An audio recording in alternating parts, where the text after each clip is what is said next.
Kita bersama BSC News bersama narasumber kita Pak Dr. Alvino Pandiano Adam. Untuk kali ini kita membahas. Selamat sore Pak, gimana kabarnya Pak? Ya, kabar baik. Ya. Alhamdulillah Pak, di masa-masa COVID ini kita harus menjaga, jangan sampai mengurangi masker tapi Iya. Ini 1 meter nih ya. Iya. Kita lagi sharing ya Pak ya untuk kedepannya.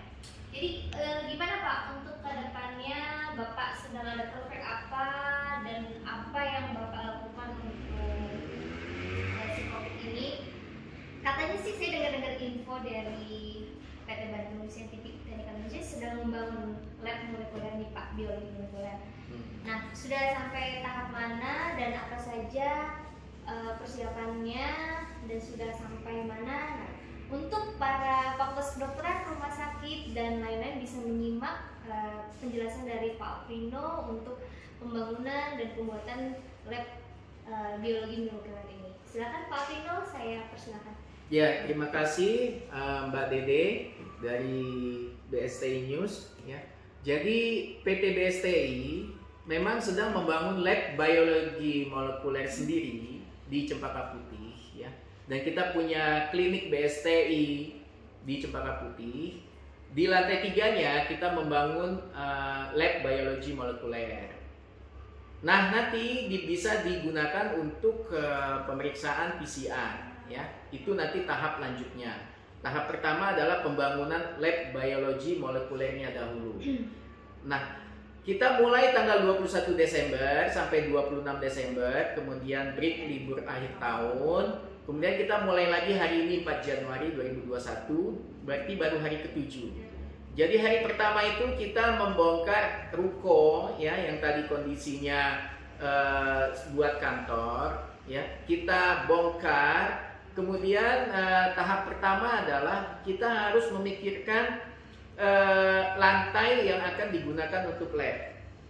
Ya, karena lantai untuk lab biologi molekuler dengan kondisi BSL 2+ ya, itu ada persyaratannya, ya Mbak Dede. Apa saja itu Pak persyaratan untuk lantainya sendiri? Ya, untuk lantai itu dia harus bisa didisinfeksi dengan mudah. Makanya, jadi lantai untuk lab biologi molekuler itu bisa ada 2 pilihan, ya. Yaitu bisa dengan epoksi atau bisa dengan vinil yang hospital base, gitu ya. Oke, berarti menurut Pak Alvino sendiri nih lebih cenderung ke mana nih? Ke epoksi atau Ya, untuk PT BSTI karena kita kondisi rukonya bagus, keramiknya juga keramik 60 x 60 cm juga keramik yang granit bagus, pemasangannya juga bagus. Jadi kita kemarin itu diskusi dengan tim ahli kita bahwa kita akan melakukan buffing, gitu ya.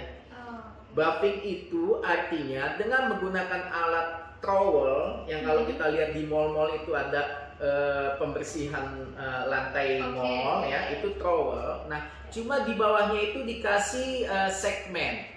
Segmen itu untuk gerinda ya. Segmen itu untuk gerinda. Maka permukaan keramik yang licin ya, itu dikikis, digerinda sampai 2 mili. Ya. Dan sehingga nanti dia akan rata dengan nut-nutnya, ya. Apa tuh Pak dibuat nutnya rata? Ya, jadi begini.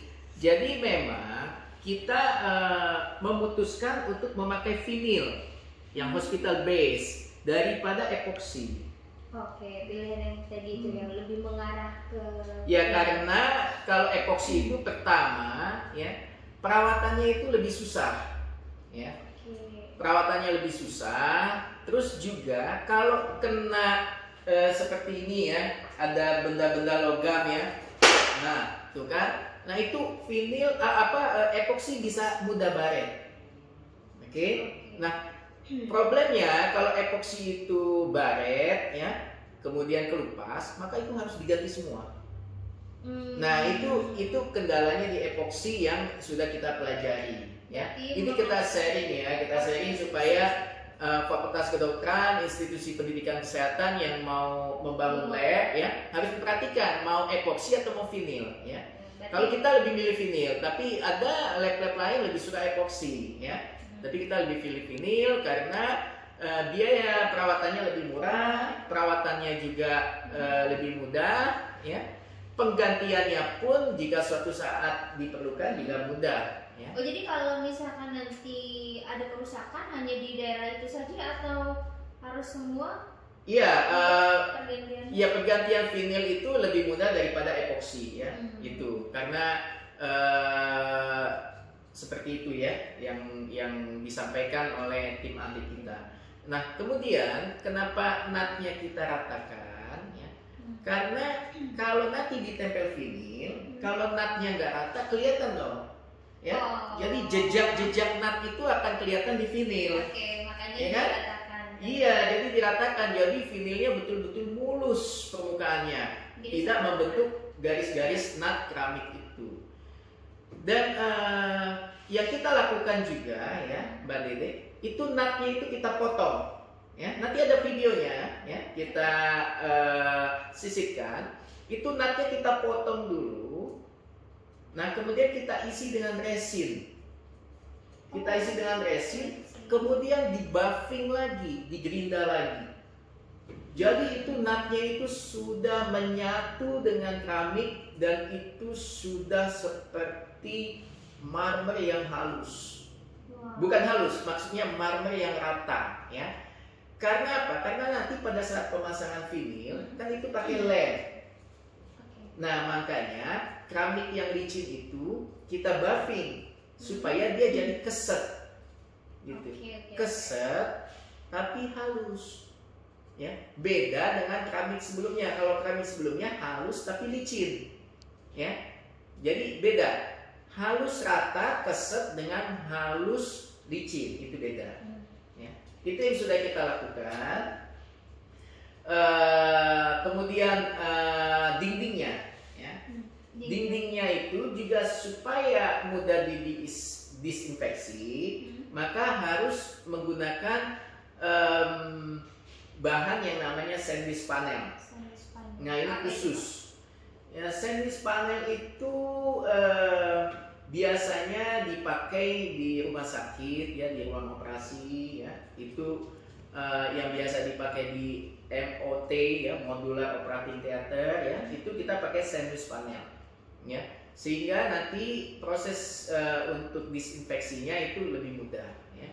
Kemudian nanti pinggir-pinggirnya itu dibuat curving ya. Dibuat curving sehingga juga mudah disinfeksi ya. Berarti termasuk plafonnya. Wow, plafonnya itu nggak bisa pakai gypsum seperti ini, nggak bisa ya.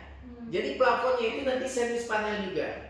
Berarti khusus ya Pak ya, bukan khusus. Bukan plafonnya, bukan gypsum. Kenapa tuh Pak seperti itu? Kenapa harus pakai plafon itu dan kenapa nggak bisa gypsum? Iya, ini pertanyaan yang pintar dari Mbak Dede ya. Ketika kita ngomongin vinil untuk disinfeksi ya, untuk dinding juga ya, untuk antibakteri ya. Tapi ketika kita plafon itu ada hubungannya dengan tekanan negatif. Karena di ruang extraction yang akan kita buat itu minus 30 Pascal. Jadi kalau pakai gypsum seperti ini dengan kondisi ruangan minus 30 Pascal itu jebol ya. Ketarik dia. Ya. Gitu. Jadi makanya dalam pembangunan lab biologi molekuler BSL2 ini perlu diperhatikan hal-hal yang seperti ini. Yang pertama tadi lantainya juga. Lantainya, dindingnya, ya. Termasuk plafonnya juga. Iya, dinding dan plafon. Ya. Dan nanti hari ini kita sudah mulai pemasangan ducting. Ya, ducting itu kita putuskan akhirnya menggunakan BCLS ya. Ya, itu dikasih thermobreak ya, diinsulasi ya.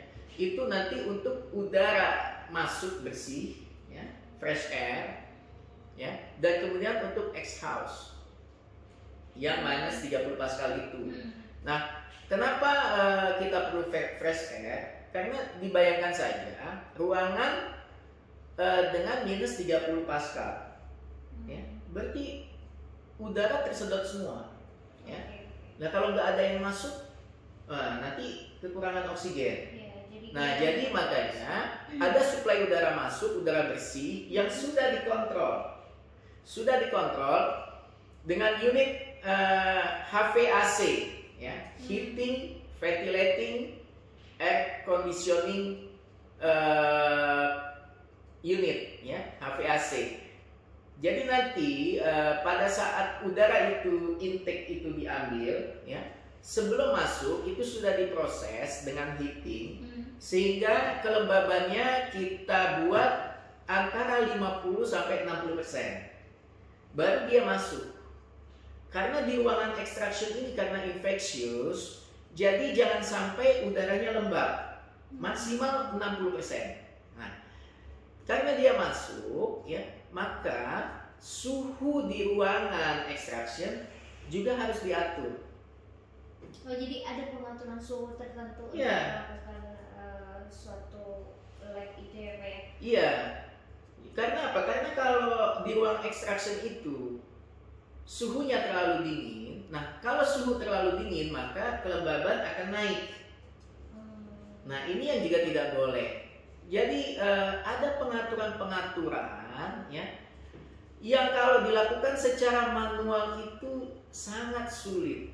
Nah, kami PT BSTI akhirnya mendesain dan menciptakan HVAC unit dengan merek BSTI, gitu. Wah, Suatu pengembangan produk lagi, ya. Jadi sebetulnya kalau kita sudah bicara tentang tata udara, ya ke depan bukan cuma lab, ya.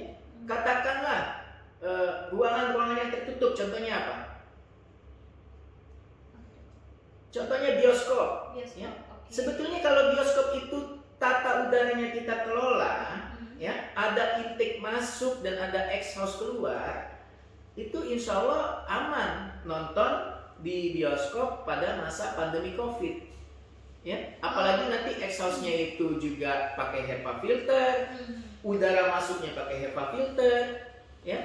Jadi nanti katakanlah di hotel-hotel, ya, di gedung-gedung pertemuan, ya, itu sudah selayaknya nanti sudah membutuhkan tata udara dengan HEPA filter, dengan exhaust, dengan fresh air. Nah, BSTI bisa mempunyai HVAC unit sendiri, ya, dan kita nanti bisa melakukan desain dahulu, ya, dan kemudian pemasangan. Demikian, Bu Dede. Oh, jadi nanti pasar kedepannya itu bisa hotel, bioskop, jadi untuk untuk pertukaran udara yang tadi Bapak sampaikan. Iya, itu pengembangannya, ya. Dan untuk lab ya seringnya sampai hari ke-7, ya. Ini baru sampai ducting, ya. Jadi nanti Bu Dede lanjut untuk news yang berikutnya, ya. Siap-siap. Sukses selalu untuk BSTI selalu, di mana PT BSTI ini selalu berkembang mengembangkan produk-produk terbaru, karena kan saya dengar katanya di masa COVID ini masih lumayan panjang ya Pak ya, dari ya mungkin bisa diprediksi 1 sampai 2 tahun yang akan datang masih tetap dengan pandemi ini. Jadi ya sukses selalu buat PT BSTI, pengembangan produknya, labnya, dan untuk channel labnya juga sukses, untuk Manik ini juga. Terima kasih banyak Pak Vino atas kedatangannya hari ini, atas informasinya untuk rumah sakit Fakultas Kedokteran yang akan mempunyai lab biologi molekuler ini bisa menyimak video ini, dan tentunya untuk kontak personnya boleh ke PT BSTI langsung untuk menanyakan beberapa produk yang PT BSTI punya ini. Terima kasih banyak Pak Vino. Terima kasih juga Mbak Dede dan pemirsa BSTI News. Salam BSTI News. Untuk kedepannya kita update di BSTI News selanjutnya ya Pak ya. Oke, terima Bye. kasih. Sampai jumpa.